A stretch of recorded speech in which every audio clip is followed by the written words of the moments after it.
Greetings, Earth people. It's me again, IC Robots from the Toys R Us Report. And right now, you are listening to the Atari 7800 Game by Game podcast with my good buddy, the No Swear Gamer. Get ready for episode number 4. Today's topic, Dig Dug and Food Fight.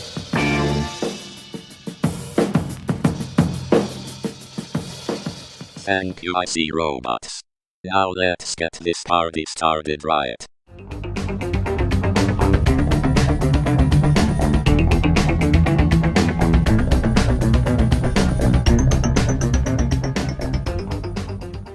Hey guys, welcome to another episode of the Atari 7800 Game by Game podcast. My name is Phil and I'm your host.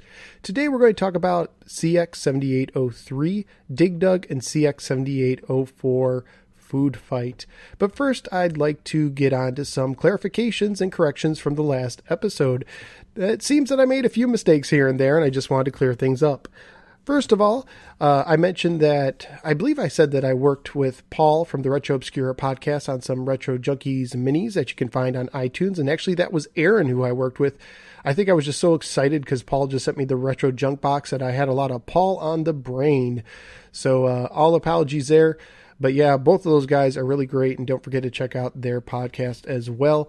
Also, speaking of Paul's, Paul from the Intellivisionaries, who's a totally separate dude from Paul from Retro Obscura, I want to apologize because when I talked about him, I mentioned the term shout out several times, and that is something that's a term he just doesn't like. It's very interesting that it seems like a lot of these podcast hosts have certain pet peeves or just terms that they don't care much for. So my apologies for saying that. It's just something that's in my common vernacular, but I will try and work on that, especially when addressing the wonderful Intellivisionaries podcast.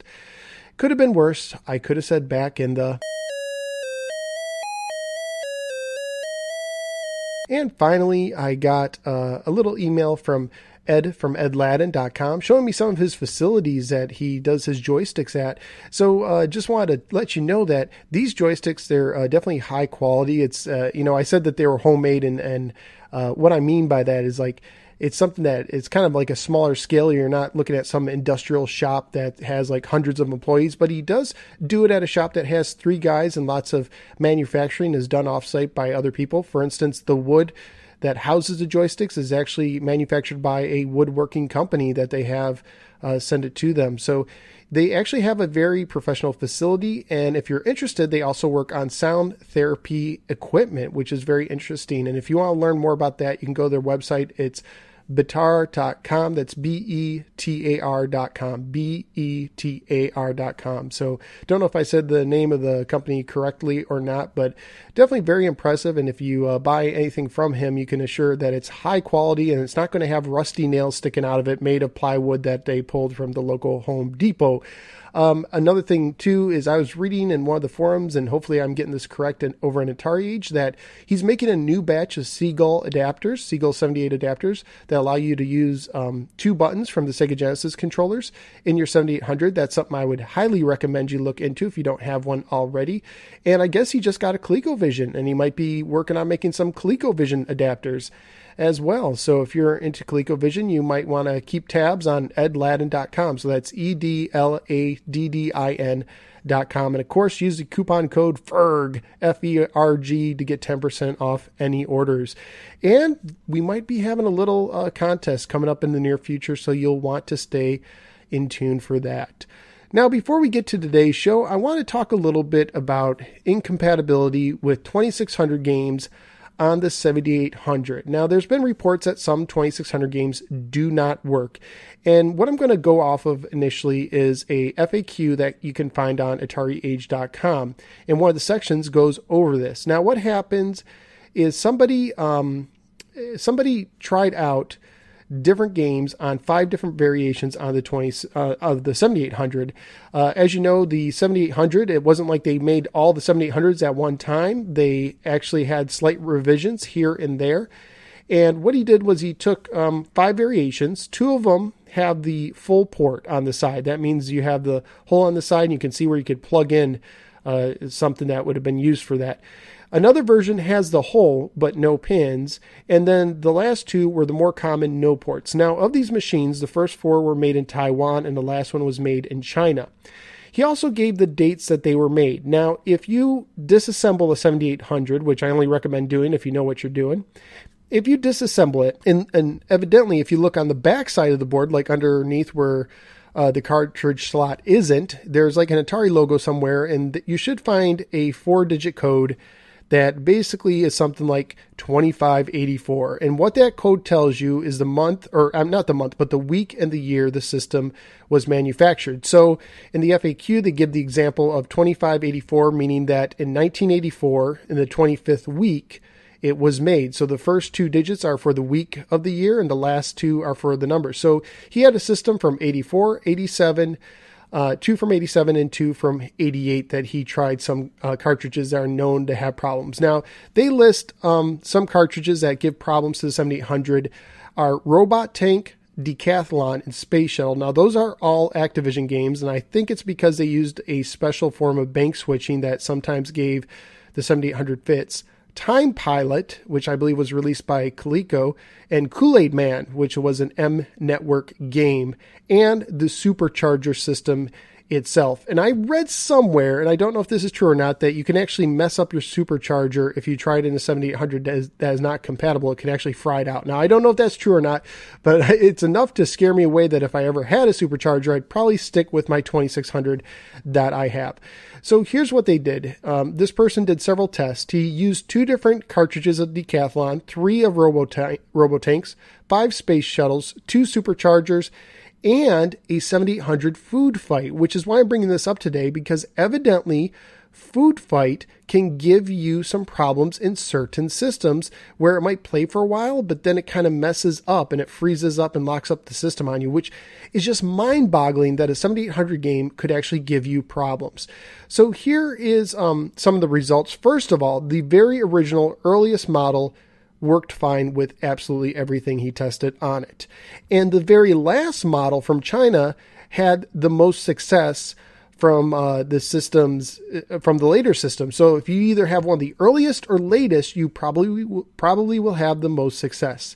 Now, as far as Decathlon goes, the one system that was made in, well, actually both systems that were made in 87, basically it didn't work on it. For Robotank, one of the cartridges, the screen would roll on every version except the first system, but 2 of the cartridges, they would only roll on the 87 Taiwan system that had the hole but no pins, and the 88 Taiwan system that had no port. So it could also depend on the cartridge. And even if the cartridge looks the same on the outside, the chip on the inside might be slightly different. That gives you a different result. So this can be very confusing. Space Shuttle, the 3rd and the 4th oldest systems, they rolled on. And 2 of the cartridges did. 3 of the cartridges worked fine on everything. I actually had Space Shuttle originally growing up, and it worked fine on my system. And the Supercharger would only work on the very first model system. Food Fight worked fine except on the system from 1987 that had the hole and the no pins.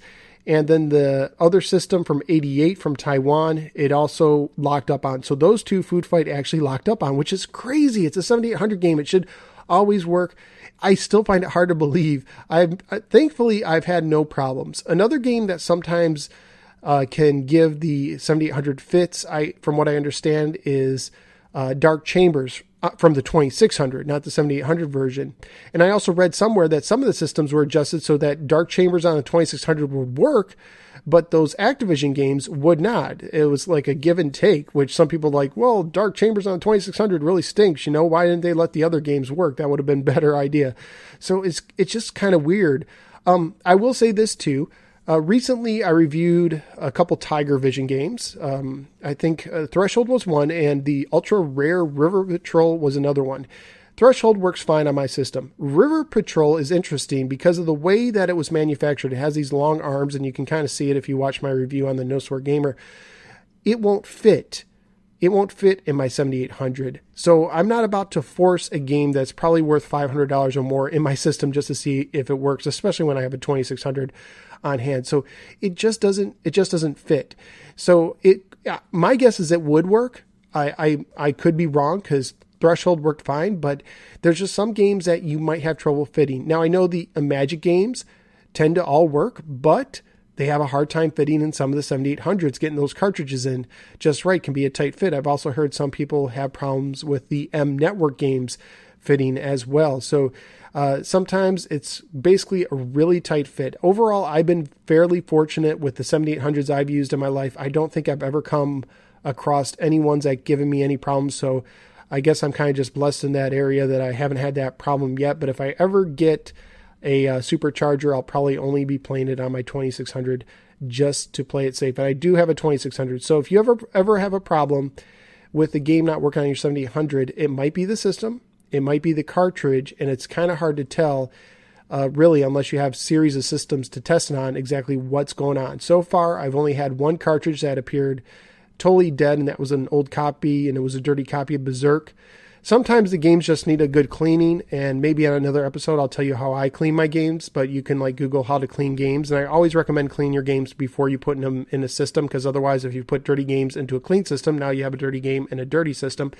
But again, that's for another day as well.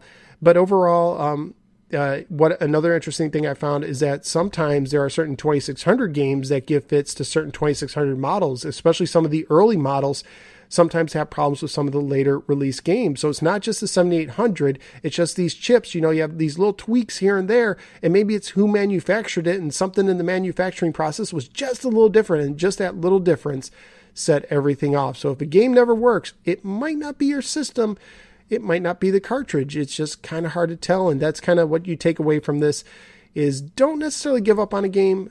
Maybe see if someone else has a system and they can try it out on, or if you have a secondary system. And if Food Fight doesn't end up working on your system, that would be a real shame. I haven't heard of many people who've had that problem, but according to this FAQ, some do. So that's incompatibility with the 2600. So enough about that. Let's go ahead and get to today's games, Dig Dug and Food Fight.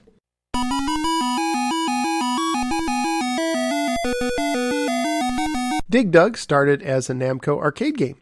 Namco actually has a very interesting history to it, one that kind of weaves its way in several arms of video game culture. Now, I'm going to give you a bit of the history, and I'm going to pronounce several Japanese names, and I'll probably get most of them wrong, but I will try my best. So it was founded by a man named Masaya Nakamura in 1955, and originally it was called Nakamura Manufacturing. What he did was he ran some children's rides on the roofs of department stores in the Tokyo area. Now, in 1958, the name would change to Nakamura Amusement Machine Manufacturing Company, or Namco for short, NAMCO, all in capital letters. A little bit later on, Atari of Japan was struggling. The boss had left. The second in command, named Hide Nakajima, was left in charge, trying his best to keep everything afloat, but he was claiming that a bunch of his employees were stealing money from the company and was having a tough time. Now, Nolan Bushnell, who owned it, decided that this would be a good time to sell it since he needed some money for Atari over on the state side. So he put it up for bid. Sega actually made a bid for it. This was before they really got heavy into video games. And they put a bid in for $50,000. But then Nakamura said, I'll see your $50,000 and raise it, $750,000 more. So he put in a bid of $800,000. That basically scared away any other competitors. They finalized a deal with Bushnell at $500,000. So why the $300,000 gap? I'm not sure, but my guess is because Atari Japan had some debts. They basically said, we'll lower the price, but you have to take on these debts that Atari did. That's just my theory. I don't know for sure, but it did take a while for Nakamura to pay off the debts. But what it did do was it gave him an exclusive license to distribute Atari games in Japan for 10 years. Nobody else would be allowed to distribute their arcade games, and he basically started to open up video arcades that featured Atari games. So if you're in Japan and want to play Atari games, you had to go to one of Namco's arcades. Now, Nakajima was kept on from the sale and eventually became the vice president of the company in 1978. And at that time, he recommended that Namco move to America, and so they opened up Namco America. in Sunnyvale, California, right across the street from Atari, basically. And basically all they did at the time was just license out their games to companies like Atari and Midway, and they'll let them do the distribution. Now, Namco's first video game was called GB. It came out in 1978 as well. This was basically a cross of Breakout and Pinball. If you can imagine kind of the NES version of Pinball with breakout paddles instead of flippers, you kind of get the idea. I've never seen this game in person. I've never seen it even on the collections. It might be on some obscure Namco collections, but it does look somewhat interesting. Other notable arcade games that came out early on were Galaxian, came out in 1979, and that was the first game to use RGB color graphics. In 1980 came out Pac-Man, and that was pretty big.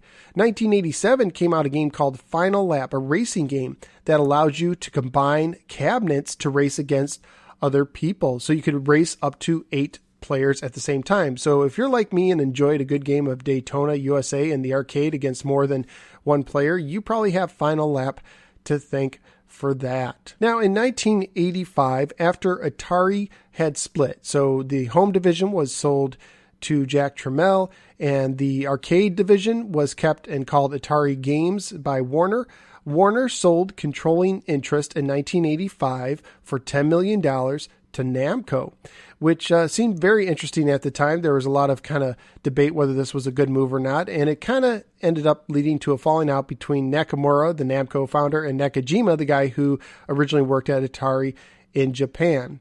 And what they decided to do was they decided to kind of split off, and Namco in 1987 decided, or 1986, the dates are kind of confused. I've seen both dates, but they kind of decided that Namco would sell its interest in Atari to Nakajima and some Atari game employees, and also to Warner. And then they would kind of go their own separate ways. In 1989, something else happened. Namco was trying to make their own 16-bit game system, and it was basically inspired by the PC Engine, which we know in the States as the TurboGrafx 16. So they were working on it, and there was definitely some interest on NEC's part, but Hudson Soft, who was partnering with NEC at the time, were kind of getting nervous. You know, here you have Namco moving in on their territory. So what happened is, it's a little confusing, but it sounds like Hudson Soft made them release the system early, which was originally going to be called the PC Engine 2, but then became the Super Graphics. So the Super Graphics, if you ever heard of that obscure system, was actually based on Namco's 16-bit development, which is kind of interesting. Now, the Super Graphics was pretty much rushed out. It was supposed to come out in 1990, but instead came out in 1989. And because it was kind of rushed, it didn't kind of have all the features. Kind of think of it as Sega releasing the 32X as a full system instead of the Sega Saturn. That's kind of the vibe I got from studying this. So it only had 7 games, and I think 2 of them you could actually play on the TurboGrafx or the PC Engine. So there was only like 5 exclusive games for the system, and it ended up floundering pretty poorly, but it's very collectible today. Namco also opened up several theme parks, including Namco Wonder Eggs, Namco Wonder Park, and Wonder City. And I think they also had a Wonder Park in Cincinnati for a while. So they actually had one stateside. Some of the interesting rides they had include Tower of Jurega, which was like you sat and I think you shot like light guns or something during the ride. And they also had, I think it was a 28-player version of Galaxian, if memory serves me correctly. Now, in September of 2005, Namco merged with Bandai to become Bandai Namco, and it was fully official in March of 2006. So now they are together, and I think they're the 3rd largest game company in Japan. Now, Namco still is in the arcade business. In 1993, they purchased Aladdin's Castles from Bally, who you might remember from the previous episode. And they basically had a big chain there. And I remember going to some Aladdin Castles in a mall and seeing the Pac-Man on the tokens. And so, yeah, that's Namco. But they still go today. They kept on buying several other arcades. Maybe you know them. Some of them were called Time Out, Spaceport, Diamond Gems, and Pocket Change America. They bought all those throughout the 90s, basically. And now they still have what is said to be about 1,000 locations throughout North America and the Caribbean.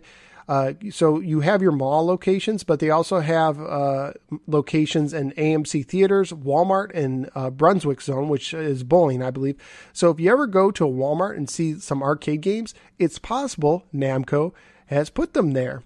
Namco's current offices here in America are in Illinois. So kind of interesting that, they started out in Sunnyvale and now they're in the Midwest. So there you go. That's a little bit of the history of Namco. They have touched everything from Atari to the PC Engine to probably Walmart arcades, if you will, if you ever played a game in there. Very interesting, at least to me. So now let's go on to Dig Dug itself. Dig Dug is an interesting single-screen arcade game where you control a digger who digs through the dirt, creating a maze. So it's like a self-made maze game. Your job is to blow up as many monsters as you can. Actually, your job is to blow them all up, but you don't have to blow up the last one. He can run away. You can still complete the level. You either blow them up or defeat them by using what looks to be like a bike pump or dropping rocks on their heads. He's a very humane guy. The original arcade version came out in April 19th, 1982 in Japan, and then May in 1982 over here in North America. So very interesting that they basically came out right alongside each other on both sides of the globe. And it's based on the Namco Galaga arcade system. One interesting bit of trivia is when you drop 2 rocks in the game, a bonus item appears in the center of the screen, similar to what you see in Pac-Man's, so you might get fruit or something. But one of the bonus items is a flagship from the Namco game, Galaxian. Another thing, too, is that once you get to round 256, your game will end because basically they'll put an enemy right on top of you and there's no escaping, which I think Pac-Man also ends on round 256, which I'm not sure why that's a deal. I know it's 16 times 16, 16 squared. I don't know if it has something to do with math, if it's like a Y2K thing. But an interesting thing is that Namco over, I think it's in Chicago, Illinois, which makes sense, they're based in Illinois, is opening up a new restaurant/arcade called 257. So I guess if you got past 256, you'd get to go to the restaurant and enjoy some fine cuisine and some giant games of Pac-Man. So if you're in the Chicago area, check it out. That might be interesting to do.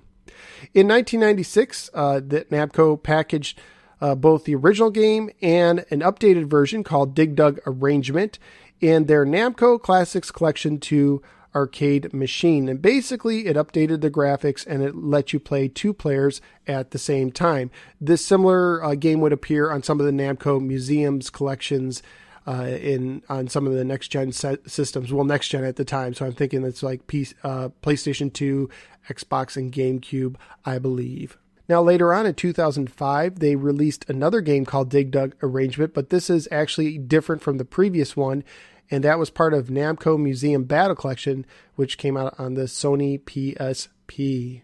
Now, Dig Dug Arrangement from this collection was also ported to the iOS, and it was called Dig Dug Remix. So I guess if you have an iPad, you can look up Dig Dug Remix. In 2005, Namco Networks released Dig Dug for cell phones on the Palm OS or Windows Mobile services. That is basically a lot like the arcade version, but the levels are basically based on the NES version of Dig Dug. And actually this time, instead of going up to 256, you can actually go up past level 500.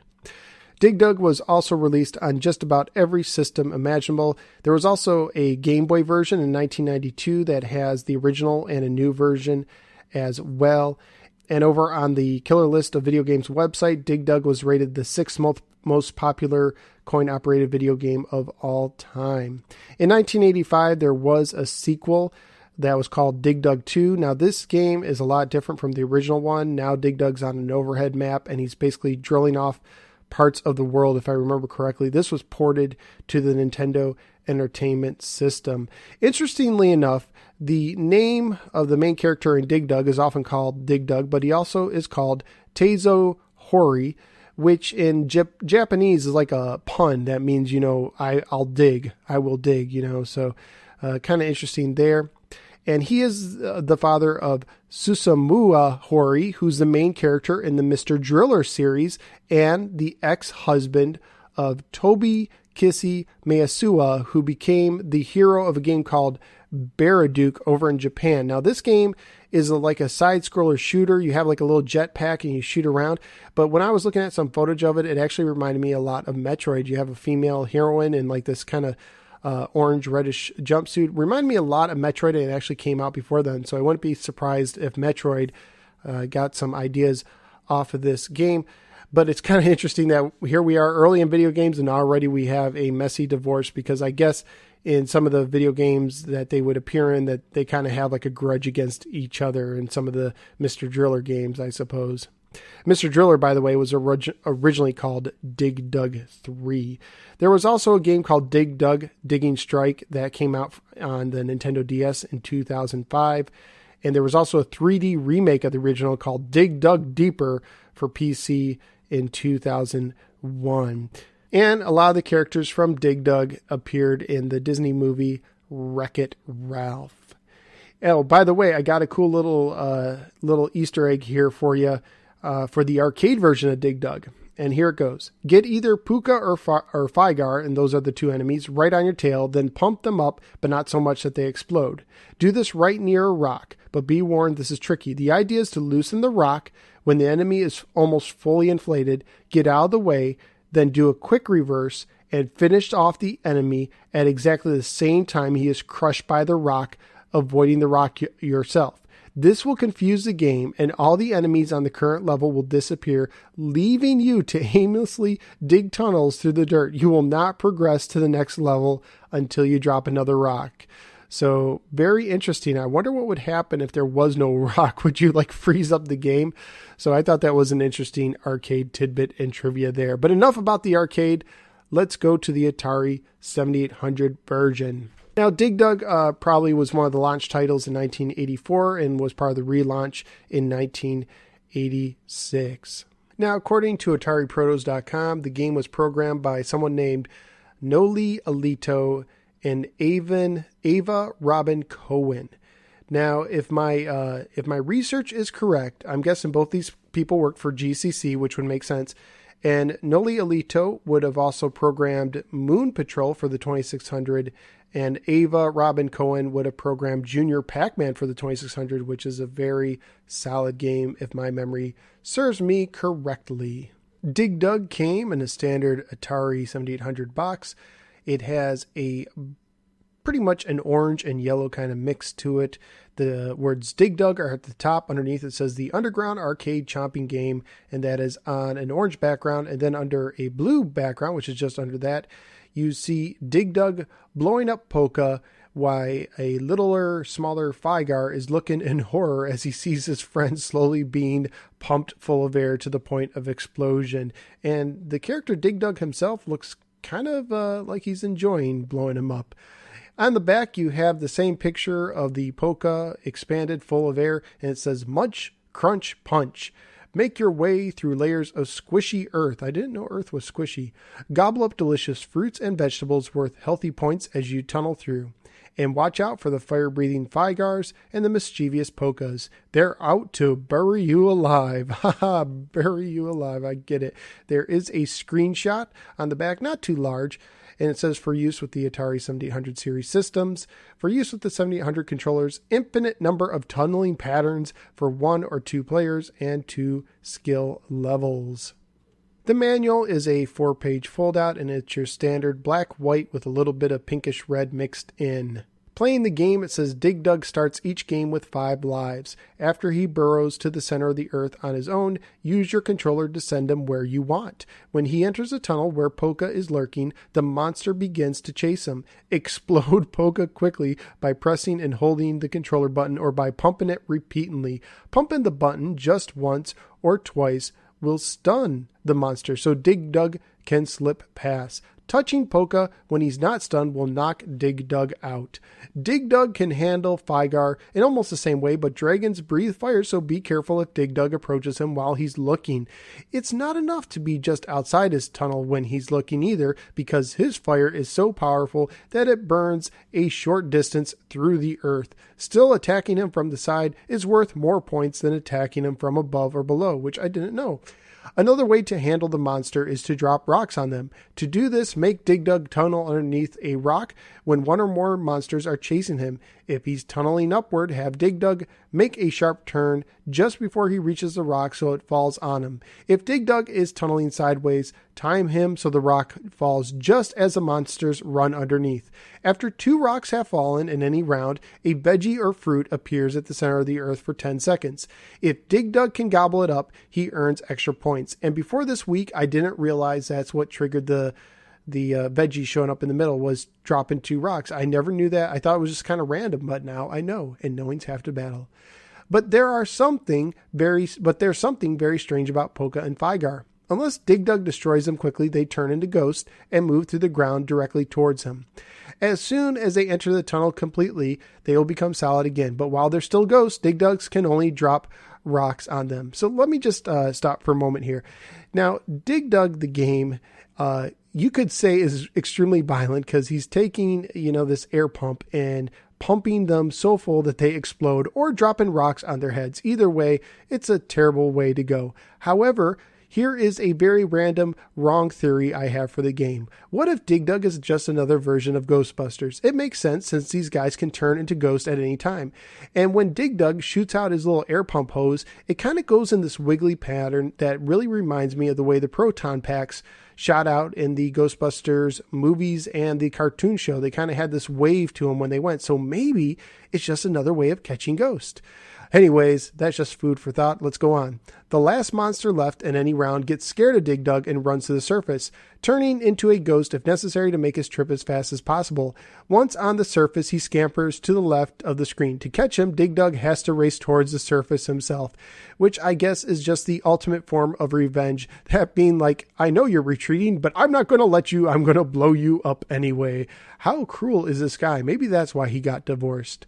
Under scoring, it says the flowers at the top of each screen tell the number of the round you are playing in. I know a lot of people don't realize it, but yeah, the flowers on the screen show you what round you are. Each flower counts as 1 round, and each large flower counts as 10. Dig Dug scores points in several ways. Every earth chunk that he digs up is worth 10 points. Now, blowing up a Polka or Fygar from above or below depends on where you're at. On the surface level, you get 200 points. The top level of the earth, you get 200. The second level, you get 300. The third, you get 4. And the bottom, you get 5. And all the layers are colored differently. And I never realized that there was a different point score, but depending where you are, you get different points.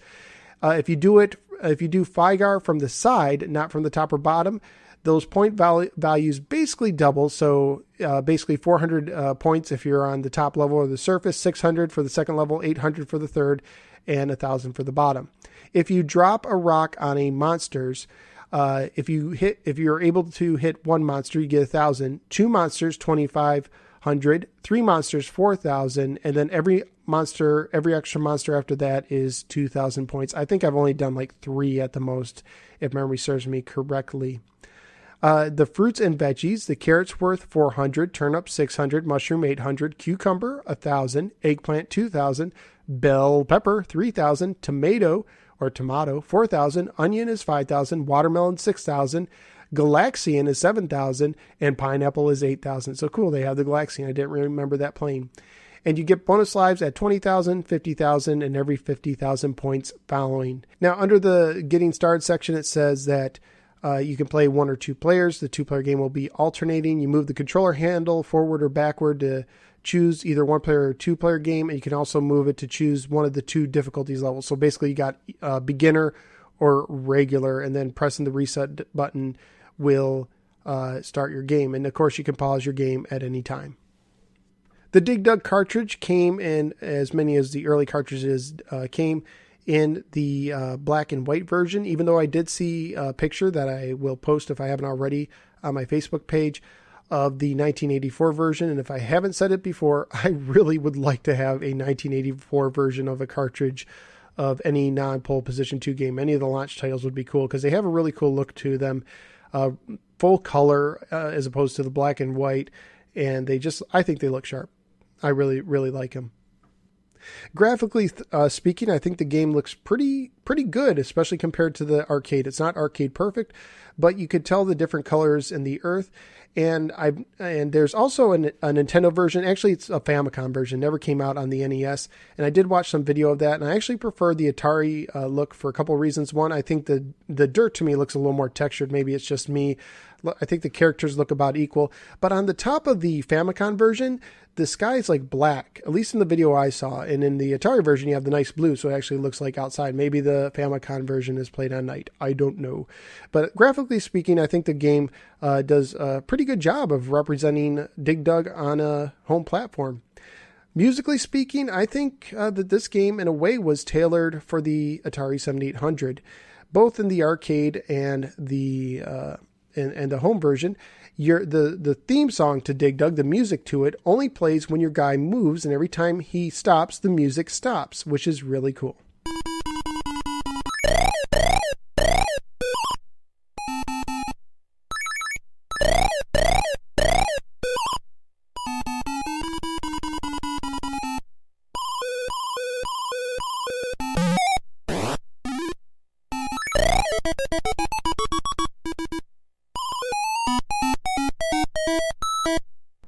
Now, this is very good news for the Atari 7800, because one thing I've noticed playing some Atari 7800 games is typically you can hear maybe two noises at once, and that's due to the limitations of using that 2600 sound. So being able to stop the music when you do something like pump up one of the bad guys actually works out really well. Otherwise, you might have sounds cutting out each other if the music kept going. And I really dig the Dig Dug music. And all the sound effects, I think, are pretty good as well. I think this is right on. I mean, it's not arcade perfect at all, but for the 7800, I think it does a good job. Rarity-wise, Atari Age gives it a 1 out of 10, making it the most common of games, and Digital Press agrees. If you want to get a copy on eBay, I was looking at some sold listings, and it looks like about $6 to $7 is what they typically sell for. Complete versions sell for $10, and so do new versions. I saw some new shrink-wrapped copies for $10 as well. Over at Atari Age, there was 3 scores from outside sources for an average of 91%. The high was 99% and the low was 80%. So this was a very highly rated game. And as far as the Atari High Score Club goes, on the Pineapple level, which is the easiest level, the high score there is 345,040 points, and that was done by Godzilla Joe. And the standard or normal variation, the high score was 123,900 points, and that was done by someone named Mord. Did I have this growing up? Yes, I had this game growing up, and I had lots of fun. And I remember one time that basically just sitting on the couch, something had happened. I wasn't able to be, I actually was in a car accident. I was hit by a car. I wasn't in a car. The car actually hit me. I was crossing the street and I didn't see him coming. And to be honest with you, I don't remember anything about it because I don't know if you've ever been in an accident where your memory blanks out and you forget like a 5-minute window. But that's pretty much what happened to me. Is I don't even remember stepping out into the street.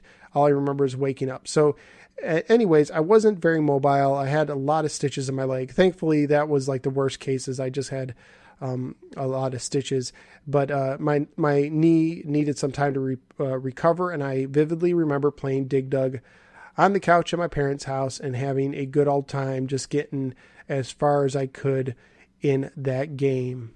And speaking of getting as far as you could, there was actually a mention of it in the Atarian video game magazine. Now, interestingly enough, both these games, Food Fight and Dig Dug, I think are some of the more popular titles nowadays, very fondly remembered. But as far as Atarian magazine goes, the only time either of them were mentioned was Dig Dug was mentioned in the hints and tips section. Neither one made the top 10, yet Hat Trick did.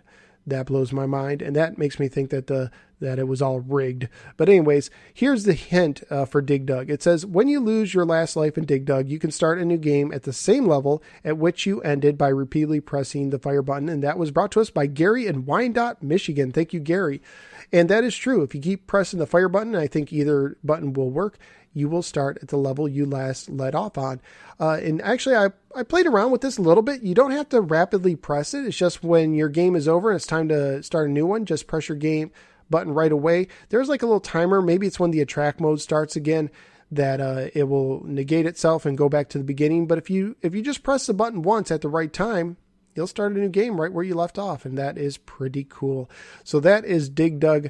Now let's move on to Food Fight. Food Fight is based on the arcade game Charlie Chuck's Food Fight, which came to arcades in 1983. It was brought by Atari, but made by GCC, the General Computer Corporation, the same guys who made the Atari 7800 and lots of games during the middle of the 80s for the 2600 and 5200. Something interesting I found out is that GCC, last I know, made printers. I guess after the falling out, after they left Atari when Jack Tramiel bought it, they went into making printers. And I found a website that was dated 2004. It looks like it's still active, but it hasn't been updated, so I don't know how active it is. But yeah, they made some laser printers after their time with Atari. Now, GCC originally hooked up with Atari because they were making what we call enhancement chips, or basically hacking arcade games to get more use out of them. So they would make speed up chips for things like Missile Command to make the game a little bit more challenging so that players who got bored with it would now come back and play it again. However, Atari wasn't happy that people were making mods to their games, because that meant they couldn't sell new games if people were still enjoying the old ones. So they originally were going to sue GCC, but eventually they recognized their talent and hired them on, and they ended up becoming partners working together. One interesting thing about Food Fight, it was one of the first games to use the Motorola 68000 processor. This eventually would find its way into other systems like the Sega Genesis, and I think the Neo Geo even used it, if I'm not mistaken. Food Fight was created by Jonathan Hurd, who went and got his bachelor's from MIT, and later, after basically he was done with GCC, went to Harvard Business Schools. So now he is definitely smarter than me. Now, some people contribute this game as being inspired from the movie Animal House and the food fight that takes part in it. But according to an interview, Jonathan said he was just sitting around in the office trying to come up with something that was less violent and funny and that would appeal to both male and females. And he realized most games had a fire button. What else could they do? Throw. Oh, what could they throw? Food. And all of a sudden he said food fight. And that's basically how the idea came. It was just kind of popped into his head, if this interview is correct. He also said that one of the benefits of using the 68000 processor was that you could move 32 things at the same time, and that they fully took use of that with all the chefs moving around and all the food flying around the screen. One of the cool things that they put into Food Fight was the instant replay. And according to Jonathan Hurd, it basically is triggered if you have a close call with flying food and a chef. That's what will trigger it.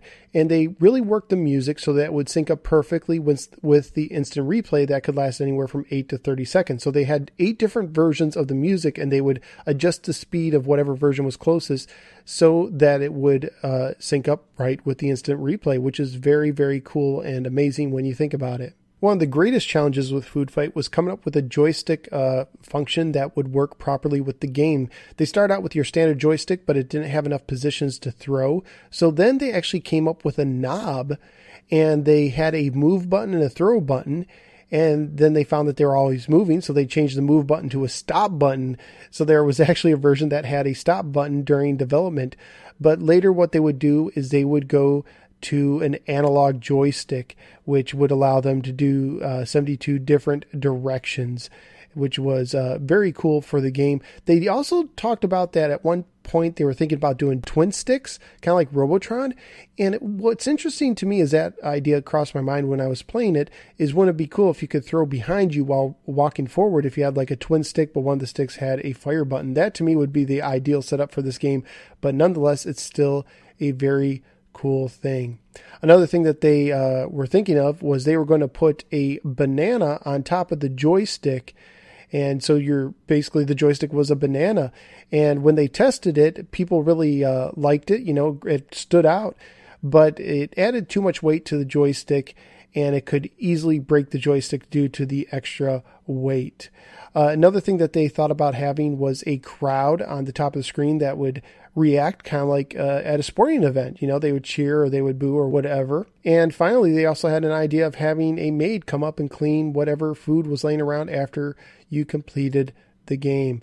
I think I read that they sold about 2,000 of these. I don't think that was necessarily blockbuster numbers, and I've never seen the arcade version. Only the 2600 version is the only one I played. By the way, I don't even know if I recall ever seeing a Dig Dug arcade, maybe once or twice. Also ported to the Atari XEGS 2 years after it came out for the Atari 7800 in 1988. But actually, from what I understand, that port is actually worse than the 7800 version. And there was a rumor that it also was being in development for the 2600 but never came out. And I believe the original arcade version is somewhere on the Xbox 360 Game Room service as well. Food Fight was supposed to be one of the launch titles in 1984, and I actually put up some material that's related to that. So it probably came out in 1984, but of course it also came out with the launch of the system in 1986. It was programmed by Keith Sawyer for GCC. Food Fight's box is a standard 7800 box, full color, and they really do a good job using up all the real estate. It's like a portrait, and it says Food Fight kind of in balloon kind of font on the top. And you see Charlie throwing a pie at one of the chefs who's kind of thrown off guard, and another chef popping up, holding a tomato popping up through a hole, and various food items include tomatoes, grapes, watermelons, and ice cream cones on the cover. On the back of the box, you see the chef who's popping out of a hole holding a tomato, and it says Splat, Splurt, Slurp. That's a little tongue twister for me. It's every school kid's dream come true and every chef's nightmare. Hurl mounds and mounds of fabulous food at snippy, disgruntled chefs. If you manage to ward them off, you'll be rewarded with a free giant ice cream cone. But if you miss, look out for the flying spinach, or cherry tarts, or tomato puree. For use with the Atari 7800 series systems and controllers, difficulty increases with each level of play for 1 or 2 players with 4 skill levels. Just like Dig Dug, this is a 4-page folded manual in black and white with a little bit of the pinkish red. The cover, of course, is just a black and white version of the cover of the box. Inside it says, once there was a fellow named Charlie Chuck. More than anything, Charlie loved to eat, so when he went to the carnival one hot summer day, he headed straight for the Food Fight contest. I didn't know, did they actually have those in carnivals? That'd be very cool. That might be a little before my time. It tells you that you can play 1 or 2 players. Of course, that's alternating, and that there is different difficulty levels, beginner, intermediate, advanced, and expert. Also, you can choose your game level 1 through 16 at the beginning of the game. And a cool feature is when you finally lose your last guy in the game, you can start off by going back to the level select and starting at the level you ended at. So if you end at level 23, let's say, you can go back up to level 23. Press either controller button to make Charlie throw the food at the chefs. Charlie throws in the direction the controller is pointing. Watch his eyes and arms for an accurate reading. The match. How Charlie wins his just desserts. Get it? Just desserts? That's pretty funny. Depending on the game level, Charlie has 3 to 8 lives and battles 2 to 4 chefs. Angelo, Zorba, Oscar, and Jacques. If Charlie uses his last life, he's cooked for good, buried under an avalanche of food. He starts with vanilla. Each ice cream cone takes 32 seconds to melt. At the beginning of level 1, Charlie is poised at the right side of the screen. A vanilla ice cream cone beckons him from the opposite side. In between him are stacks of food and 3 manholes. To win, Charlie must race to the ice cream cone before it melts without falling into a manhole, touching his opponent, or being walloped by flying food, compliments of the chefs. The tomato almost purees him. The game begins. Suddenly, Angelo and Zorba pop out of holes and take off after Charlie. Lickety-split, Charlie runs towards the cone with the chefs at his heels. He can thwart them by hitting them with food or forcing them into manholes. The chefs can put an end to Charlie, but he can stop them only temporarily. Within seconds, they reappear out of the manholes. When Charlie reaches the cone, the chefs retreat until the next round, and he swallows up the cone in one quick gulp. In level 2, Oscar joins his chef buddies, and the battle continues. This time, Charlie races towards a chocolate cone. By the time Charlie reaches level 3, he also faces Jacques, though through round after round, Charlie holds off all 4 chefs and the pace picks up. He must dodge as many as 10 manholes and fight for up to 8 piles of food. To complicate matters, the chefs and the manholes aren't always in the same position, and after level 6, neither is the cone. Strategy. How Charlie avoids a dangerous diet. Watch out for open manholes, or Charlie will fall in and lose a life. Keep an eye on the colors of the chefs. When the chefs are blue or yellow, they can't hurt Charlie, which I never knew. You know, reading the instruction manual can really help you. In the higher levels, have Charlie race to the cone immediately for the high cone points. You win an extra 500 points each time Charlie scrambles up to a higher level. Use leftovers as ammunition whenever possible. Remember, if Charlie's carrying food, when he reaches the cone, he takes it with him to the next level. So that's definitely a strategy, holding on to a piece of food when you eat the cone. Special feature. If he plays like a champ, Charlie sees an instant replay of his last round. Chow time. In levels 1 through 4, Charlie and the chefs do battle with a random assortment of foods. In level 5 and above, one type of food may dominate the match. While up 10 chefs, you earned 100 points for the first chef, 200 for the second, and so on, increasing 100 points per chef up to 1,000 points for the 10th chef and above. If you force a chef into a manhole, you get 200 points.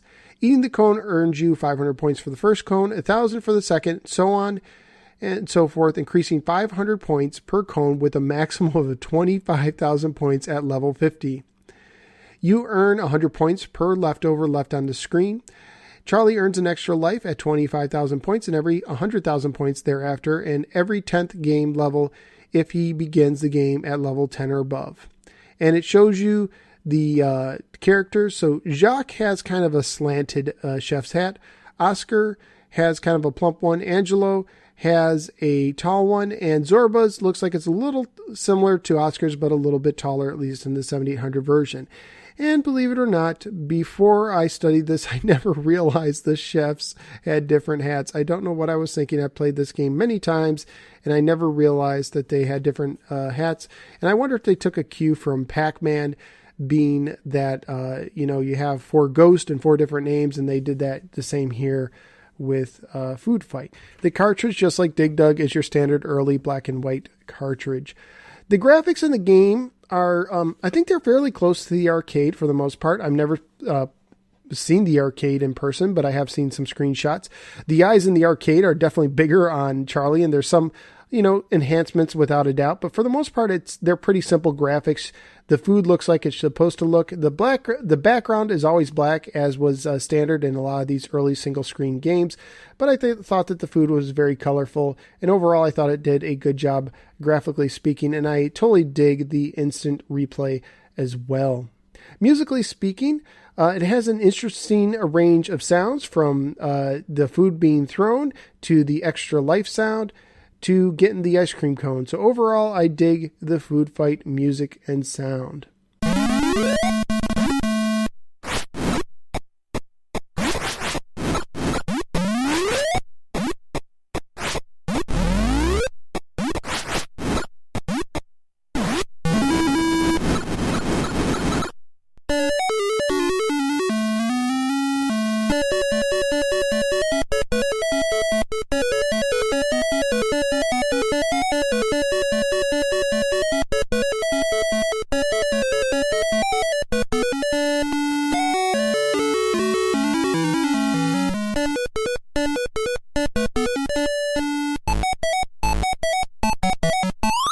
Rarity-wise, at Atari Age, it gets a 2 out of 10, and Digital Press gives it a 3, making this a little less common than Dig Dug. On eBay, loose copies were going for about $6 to $7 a piece. Complete copies were going for $12 to $14, and new copies were going for $20. So basically, if you want a loose copy, it's about the same as Dig Dug, but if you want complete, it's going to cost you more. Atari Age actually had 7 external reviews for it, for an average score of 88%. The high had a perfect 100%, the low was 79%. At the Atari Age High Score Club, on the intermediate level, there was a score of 1,018,900 by Nikon, and on the advanced level, 301,700 by Jeffremuck. I hope I'm saying that somewhere close. And on the expert level, 441,800 by Uyama Family. And again, I hope I'm saying those names right. I don't know if you ever had that problem where you see names on forums, but you're not quite sure how to say it. And yes, I had this as a kid as well. This was just a favorite game of mine. Like I said, I never played the arcade, but this was a solid title. And when I started to recollect, I was definitely keeping my eye out for Food Fight. So there you go. Food Fight and Dig Dug, 2 of the classics on the system. By the way, Food Fight, I almost forgot to tell you, Food Fight has a little Easter egg in it. And let me tell you how to get this. And I'm going to put a video on my Facebook page and YouTube page as well if I haven't done so already. But let me go ahead and tell you how to get that trick to happen. Okay, so here's how you find the hidden credits. Play any game until at least level 23. So, you can start on the easy level. You can select level 16 to start if you want to do this as quick as possible. After you end that game, go back to the level select screen and select, with the joystick up to level 23. Then hold the pause button down on the system while you're on that select screen. And with your joystick, do the following while you're holding the pause button down.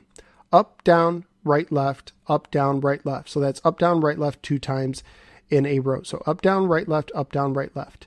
If you do it correctly, you will see a little bit of credit screen from Keith. And an interesting thing in addition to this is that if you restart the game after you do this Easter egg, where it said level at the bottom of the screen, it will now say Keith's name. So pretty cool there. A nice little Easter egg. So anyways, that's enough with me. What did you guys think? Let's go to listener feedback. Now it's time for listener feedback. This is the part of the show where the listeners come to the rescue. Thank you, thank you, thank you. Over on Facebook, I got a lot of feedback on Dig Dug and Food Fight. I did a post where I asked people, as usual, to rate the games on a scale from 1 to 4. 1 being a Hall of Fame game. This is a top 5 game on the system. 2, a solid game. 3, a meh game. And 4, a trash game. And here is what the people said. Ed from edladden.com gave Dig Dug a 2, being a solid game, and Food Fight a 1, a Hall of Fame game. He says Food Fight gets pushed to the top by the virtue of being unique on the 7800. Wade from Inverse Ataski podcast said Dig Dug gets a 2, almost a 1. Faithful reproduction. The only issue I have is the air pump seems a bit slow. And, I kind of agree, because I know some people, when they do the air pump, they like to rapidly hit the button to make it pump up faster. But I have a hard time seeing a difference when I play on this. Maybe I'm just slow with my finger pressing. But yeah, it seems for me, just letting it do its normal thing works the best for me. And he also put a picture of some Dig Dug Legos he built, which are absolutely adorable. Even though I think Dig Dug looks like a combination of Dig Dug and a Smurf. He has like this blue and white thing going on. It's just awesome. You should check these out. You should look on my Facebook page for that. Ferg from the Atari 2600 Game by Game podcast says that he loves Dig Dug, but this version gets a 3. So he calls this version of Dig Dug a meh game. Very interesting. Food Fight is a super colossal 1, a Hall of Fame game for the 7800. In fact, it's a 1+++++++, highly recommended, would play again. John says that Food Fight is one of his personal Atari games, so I'll give it a solid 1. Never a big fan of Dig Dug, so it gets a 3, even though it may have sold better. Hugh from the Retro League podcast, happy to hear from him, said Food Fight is his favorite 7800 game, so it's a 1 for him, Hall of Fame game, and Dig Dug is a tough call, but I'll go with a 2. Andy says 2 for Dig Dug and a massive 1 for Food Fight. Easily my favorite game for the 7800 and one of my all-time favorite video games in general. Matt says Food Fight is a 1 for sure and one of the best reasons to own a 7800. Dig Dug is a solid 2. Brian gives Dig Dug a 2 and Food Fight a 2. Both solid games. Victor says both are Hall of Fame games for me. Herb says Dig Dug is a 2, pushing its way to a 1 in my mind. I think it's the best port of the game available for any Atari home computer or game system, and Food Fight is a 1. And, you could definitely make a case that Dig Dug, as far as home ports go, and I'm not talking about the arcade versions that are available on, like, just about every Namco museum collection for a bunch of systems, but as far as just a strict home port goes, it might be the best home port there is out there. And Stevie gives Dig Dug a 2 and Food Fight a 1. So it seems like overall people gave Dig Dug a solid rating and Food Fight a Hall of Fame rating for the most part. And I'm going to tend to agree with that. And for me, like some of the other people, Dig Dug for me was very close to getting a Hall of Fame rating. It was like right on the bubble. But for whatever reason, I just felt like, I think there's some more games I like better if I'm just going to pick the top 5. So overall, it sounds like the people have spoken, and Food Fight is a Hall of Fame game, and Dig Dug is a solid game. I also got an email from Ferg from the Atari 2600 Game by Game podcast on today's games. The email came in a black gatefold box with a part number RF2604 on it. Very, very cool. Let's see what Ferg has to say in this week's edition of the Ferg Files. He starts out by saying, "Hi, Phil. Great show last week, despite both games being meh for me. I apologize for sending my email for that show so late. I could tell you were punched in after the fact because you sounded so tired. I'm on my vacation this week and won't have time to record an audio submission, and I don't want you to be tired editing. I know that feeling too well, so I'm sending this early, and I thank you for that. And I don't know how tired I was when I did that. I do basically all my recording after everyone goes to bed, so it just might be that time of day. I don't remember feeling that tired, but maybe I was. Anyway, let's go on. I am very picky about Dig Dug console ports. The arcade game is very special to me for reasons, and if anything is off in a port of Dig Dug, I don't enjoy it. Unfortunately, this is one of those ports. It plays well, but the music and sound really bothers me. I'm a music guy, and I know you are too, so I'm curious what you think about this. And the fact that the music is in the wrong key drives me bananas. I'm sure many people won't notice, but it sticks out like a sore thumb to me and kind of ruins the game for me. The sound effects are wonky too. I know they had a mountain to climb with the 2600 sound chip and probably tried their best, but unless I find an arcade cabinet or play one of the Namco collections, I usually don't enjoy Dig Dug ports. I'll give this one a meh, so sorry Dig Dug fans. I am one of you, but I guess I'm just a little more snobby about it. So let me stop there and talk a little bit about that, because this is very interesting to me. Very, very interesting, because we're both kind of musical people. And after he sent me this email, I went and I viewed some views of the arcade version and compared it. So here's kind of the differences for those of you who don't know. First of all, the Dig Dug port on the 7800 is in a higher key. It's higher pitched than the arcade version. And also, it's like they used a whole different set of musical sounds, if you will. So kind of imagine the difference between hearing a game on a Super Nintendo and a Sega Genesis. They kind of have their own unique sounds and kind of different sound sets, and they don't really sound the same normally. And that's kind of what's going on here. So, and that makes sense because you got an arcade machine versus basically a 2600 sound chip. And by the way, if you look at the 2600 version of Dig Dug and close your eyes and just listen to the sound, it's almost identical to the 7800 version, and it might be identical. So it just goes to show how far they came with the 2600 sound, because it doesn't sound like a 2600 game when you're playing it. For me, it's kind of the opposite. And here's why. I don't recall if I ever played Dig Dug in the arcade more than once or twice. Just about all my Dig Dugging early on was on the Atari 7800, and I was a big fan of Dig Dug. So when I listen to the arcade version, I have just the opposite problem where it sounds off to me because I'm so used to the 7800 version of Dig Dug and the sounds and everything, and I've grown accustomed to them that I almost prefer them. And I think this is something that happens with musicians, where when it comes to certain songs or musical works, you get used to the first version you're exposed to, and after that, you have a hard time accepting other versions. And it depends maybe how close you are to the song and how much it's been ingrained in you. I recently watched an episode of MASH with my wife, and this is in one of the later seasons, and I noticed that the theme, they changed the style of the theme and the instruments, and it sounded a lot more laid back. It was like this laid back, almost jazzy style compared to the original version of the song, and it just sounded so off to me because I wasn't used to it, and it was really, really weird. And I also had another experience where I was working with a group on a song that we're getting ready to perform. And one of the persons in this group was very, very upset on the way we were doing the song because they were used to a different version. And they kept trying to make their case that no, the song has to be done just like this. And that's one of the beautiful things and frustrating things, I guess you could say, about music, is that there's so many different interpretations. So I'm not saying the Atari 7800 version is superior by any means. What I'm saying is this, is I think what happened here is Ferg grew up with the arcade port, and, it's very dear to him. So the sounds are very picky.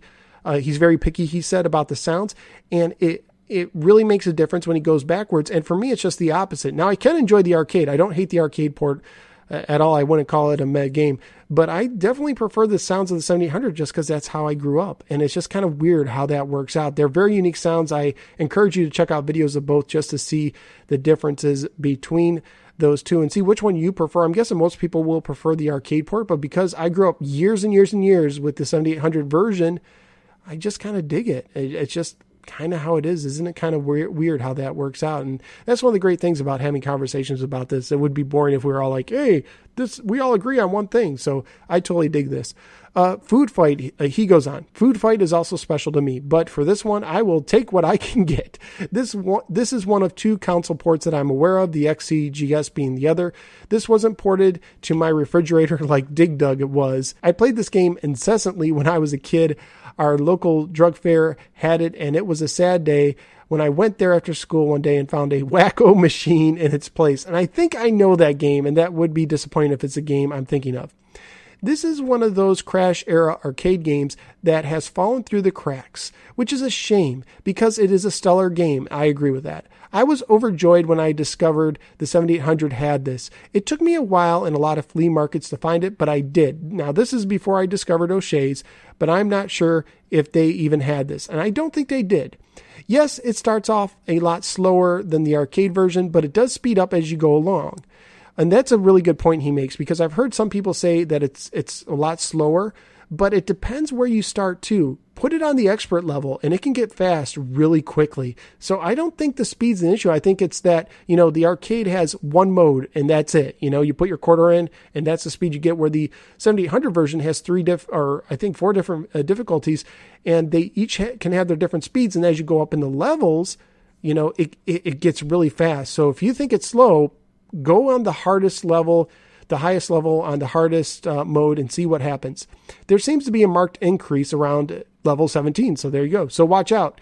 The instant replays are such a wonderful addition to the game. I agree. The 7800 version seems a bit more stingy with them, but they are very well done. I was actually surprised to even see them in the 7800 version. The sound is pretty close to the arcade game. The graphics are well done. The chefs even retain their 4 different hats from the arcade game. In my opinion, Food Fight is the Hall of Fame game for the 7800, and dare I say it, the 7800's killer app. And in all caps, he says, "Get it now." And that's exactly how Ferg sounds.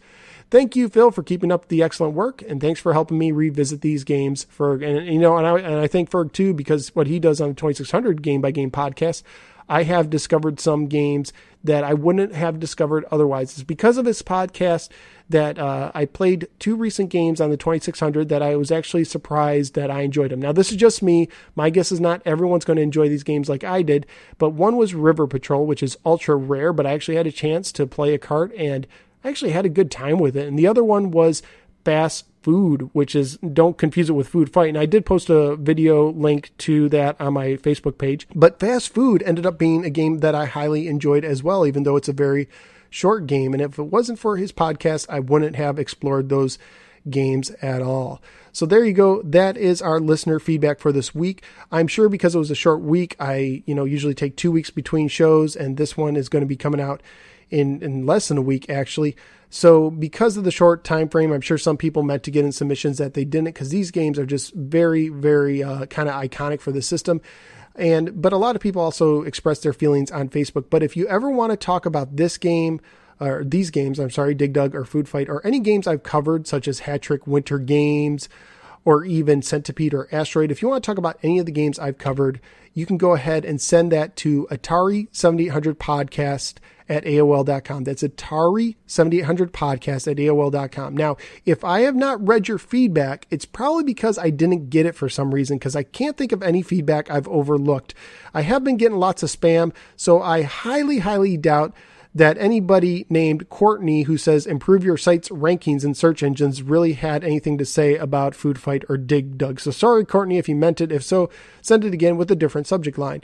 But yeah, that's what that's what I gotta say about that. So Atari7800podcast at AOL.com. I also recently customized the address for my 7800 Game by Game podcast page on Facebook. If you want to find that, go to facebook.com/7800 Game by Game podcast. That's /7800 Game by Game podcast. And you can find me on Facebook, where I post all sorts of neat things. And I would just totally dig to have interactions with you there as well. And you can also find me on YouTube. I do a show called The No Swear Gamer. It's family friendly. And recently I've done reviews for Asteroids for both the 2600 and 7800 and Centipede for both systems as well. And for both those games, I even did an episode where I compared the box art and told you which one I preferred over the other. So be sure to check that out. I would totally appreciate that. Next up on the show, we're going to do a couple of classic games. We will be doing Galaga and Joust. The following week, we'll do our first set of third-party games. That's some absolute titles, Kung Fu Master and Title Match Pro Wrestling. In episode 7, we will be covering Miss Pac-Man and Pole Position 2, the Pac-In.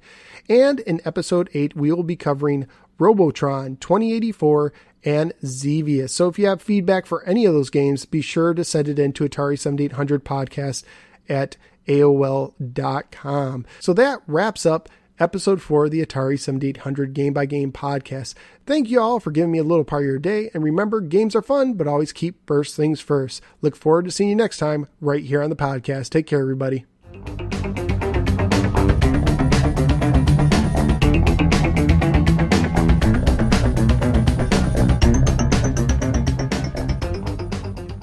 You have been listening to the Atari 7800 Game by Game podcast. But you already knew that, didn't you? The Atari 7800 Game by Game podcast is part of the Retro Junkies network. Blah blah blah, copyright 2015 blah blah blah. I really need to find a better job. I wonder if Ferg is hiring. This is the greatest podcast in the world.